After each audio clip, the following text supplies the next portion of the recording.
Oh yes. Ah, Jesus. But the Lord is my portion. In the land of the living. Jesus woke mo, aya woke mo. Oye neye magori, oye meja bode de moza. Jesus woke mo, aya woke mo.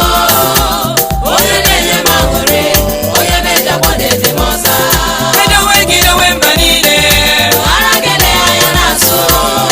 Gido wakunoba, aragele aya naso. Gido umanine, aragele aya naso. Oke muneligwe, oke muneluwamo, oke munalandididuo. Jesu wa mama, eyo. Jesu woke mo, aya woke mo.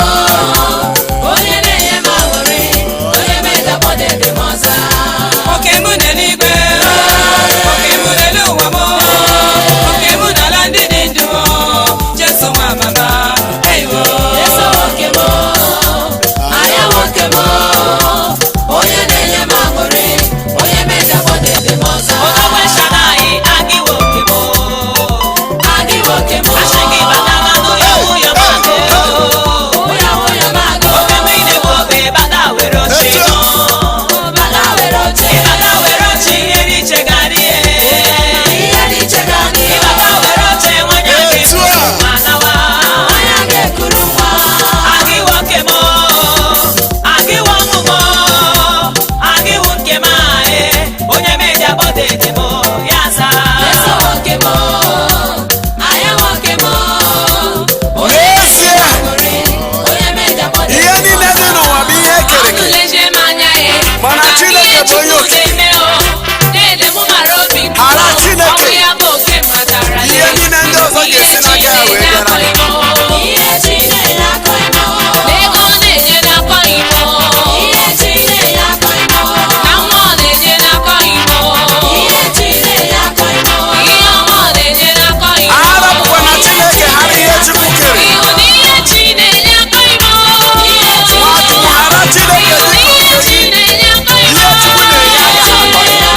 God fills the heaven and fills the earth. Yes, I walk him on. I walk him on. Oh, yeah, yeah, yeah, oh, yeah, better body the monster. Yes, I walk him on. Make out dying for walk him God. on. Oh, yeah, yeah, And God will surprise you with his blessings.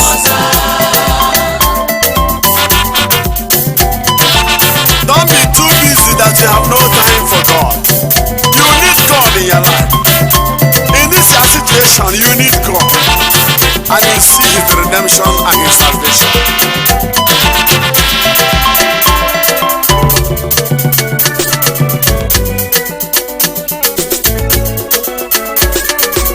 Oh, what are you to go marry?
done for me.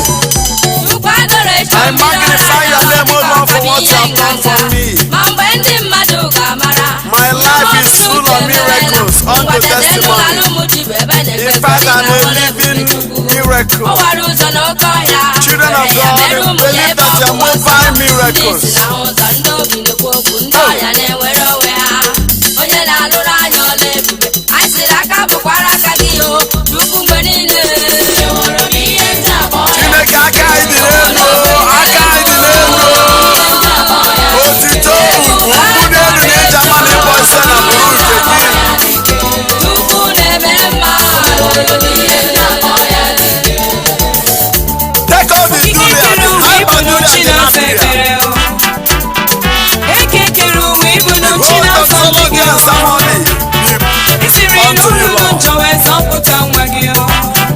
What you have done for us.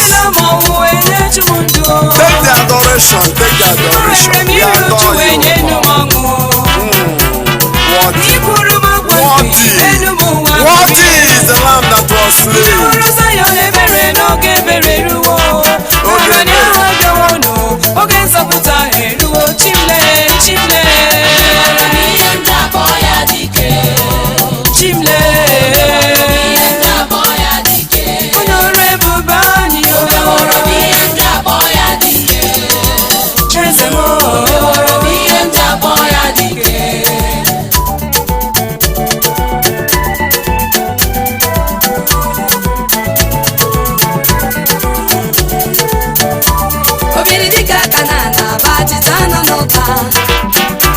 oke mma na-eri aja bịa nara ekele m ochimo eze ebube ime okwere m nke yiri mmadụ ụwa na omume wee napụta m n'aka ụbịam ọnụ bara m eze na nwata ụmụ ụwa na-akịrịkọta ụwa ma sị na mụ nọ n'obe aka ọbara eze Jizọs akụwa ụgbọ m dị n'obe Oke ọbara ọ Jizọs. na-agbawa m iwe ọma akpọwa ụwa m eze n'okwere nwata ya ka m ji agba ọgụ dike eze ebube deme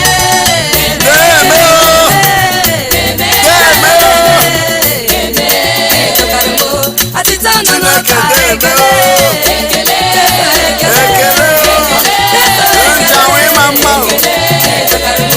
ọkpụrụ ọkara ibe de yo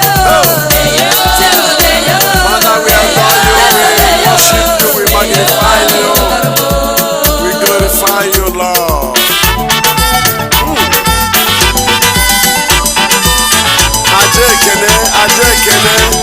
Aje ekene dewara gị.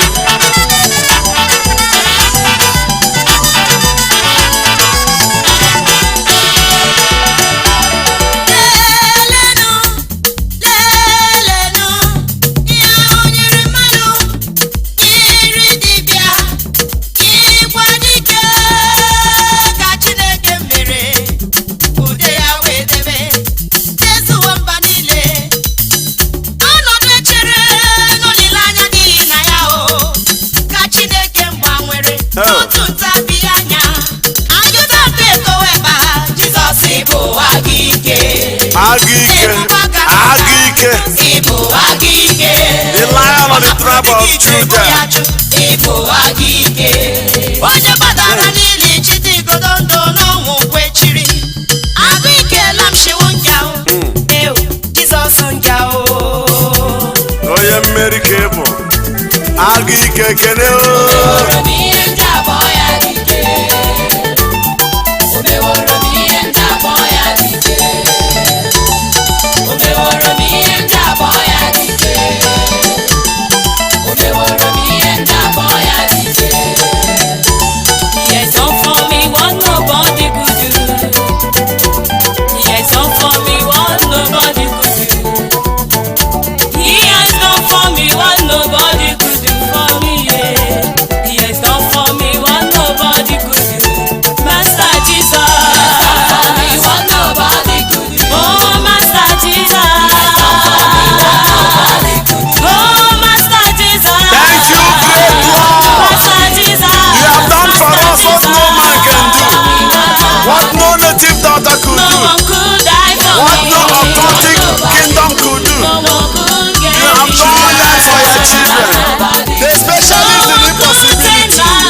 sisters of old, please come. Come upon the children of God. Oh, the blessings of God. Ngozi nke Abraham, Chineke biko ya rute m. Ngozi nke inyere isi, ya biko rute m aka. Oge Pọl na-ekpe ekpere, ọ rịọrọ gị wepụrụ ya ogbu nke dị ya n'arụ, mana i kwere ya kwasị ya o. Nwa m amara m ezuoro gị oke. Amara anyị nyere Pọl, Chineke biko ya sobenu m. Ngozi nke alaeze gị, nna m ọ bụkwana ya ka m na-arịọ biko. Chineke wụsa m, Ngozi Chineke wụsa m. Ebe ọ bụ na ị nọ ugbu a, ngozi aruo gị aka. Ngozi Chineke rukwa gị aka ma Chukwu n'aha Jizọs. Ngozi Chukwu rukwa gị aka n'aha Jizọs. May the blessings of God come upon you in the name of Jesus. Receive the blessings of God. Receive the blessings of God. Oh.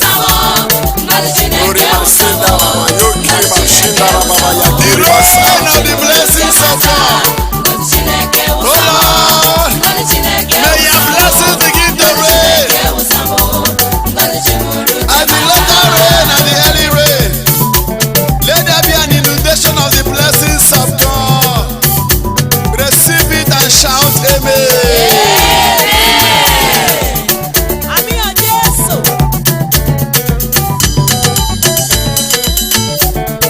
Chukwuma kere ụwa onye ebere do, ngozi gị ka m chọrọ bịa.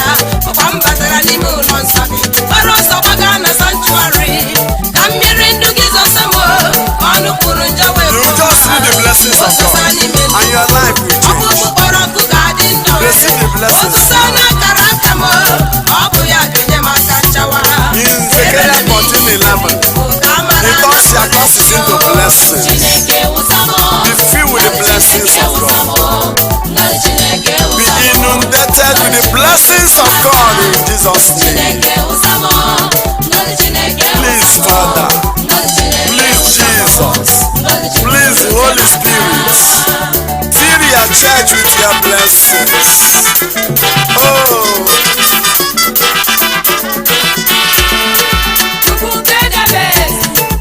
In the days of Jabez, in 1 Chronicles chapter 4:9-10, Yahweh says, and God made Jabez more honorable than his brethren.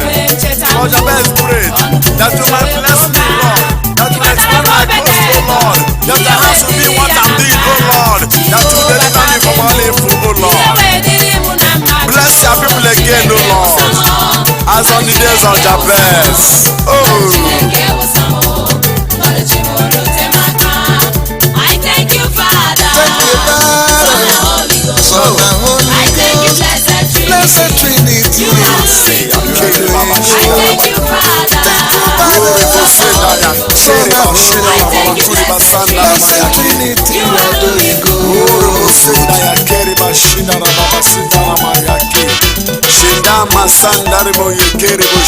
Holy Trinity. Thank you, Father. Thank you, Father. Son and Holy Ghost. 3-1. Thank you, blessed Trinity. Blessed Trinity. Thank you, Father. For the life we are living, for air we breathe. Thank you, 3-1. You are doing good. I thank you, Father, Son and Holy Ghost. I thank you, Blessed Trinity. You are doing good. Father, receive my praise. Jesus, I worship you, Lord. Holy Ghost, be thou magnified. Oh, I adore you. I present to you my Lord Baba. Holy Trinity, I salute your name. I'll praise your name, worship you, testify your wonder. Holy Trinity, receive our praise. Receive our adoration. I thank you, Father. I say thank you Son and Holy Ghost. for my I thank children. you, blessed I say Trinity. thank you. You are doing good. You are doing I thank you, good. Father. I say thank you Son and Holy Ghost. for my I thank you, family. blessed I say Trinity. thank You you. are doing good. Holy Trinity, Gloria in excelsis. You are doing good. Oh, Blessed Savior, you are doing good. Anointed with the Holy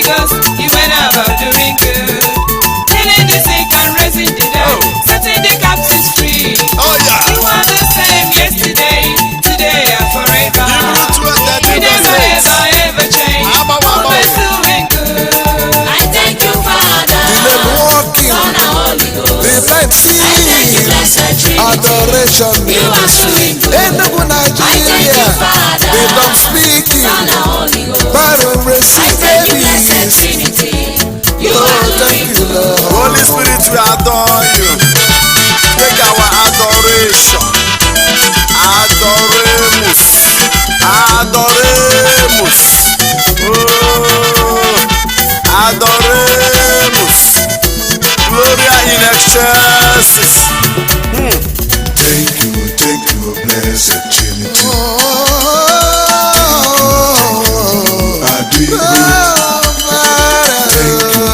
Glory, Mama Senda, Mama Yakeri, Bashiri.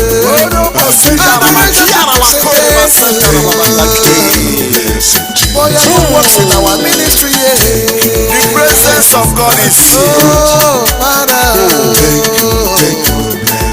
we don't have another thing to say. Father, Son, and Holy Ghost. Holy, holy, holy, holy Lord. Thank you. Orimo yeke ngana masenda raba yeke moshidara. Thank you, Father. 3-1. Blessed Trinity. You are doing good. For the life we are living. For air we breathe. Thank you, 3-1. You are doing good. Your steadfast love extends to heaven. Your faithfulness reaches the clouds. Your righteousness is like majestic mountains. For there is none like you. You are worthy to be praised. You are worthy to be exalted. You are worthy to be adored. You are worthy to be glorified. Santo, Santo, Santo. Holy Trinity, you are powerful. Holy I thank you, Trinity. blessed Trinity. Adore. You are doing good. I thank you, Father. Thank you, Father. Son, and Our Holy job on earth is to adore you. You are doing good. We join the elders in heaven. Revelation chapter 4. Son, To and Holy adore you. Blessed Worthy, Trinity. worthy, worthy. Worthy is the Lamb that was slain. Without you, Trinity. Without you, Worthy is we the can Holy do Spirit of the nothing. Pentecost. Adoration, The Holy children, Paraclete, the Helper, the Intercessor, the Comforter, Holy Ghost, we adore you. Holy Ghost, Holy One. I call on the angels of God to join and adore you, Holy Trinity. Holy Ghost. God of favor. Holy One. I'm a living testimony. Hey, my God is good. I thank you for today. I thank you for tomorrow. I praise you day and night. You are so faithful.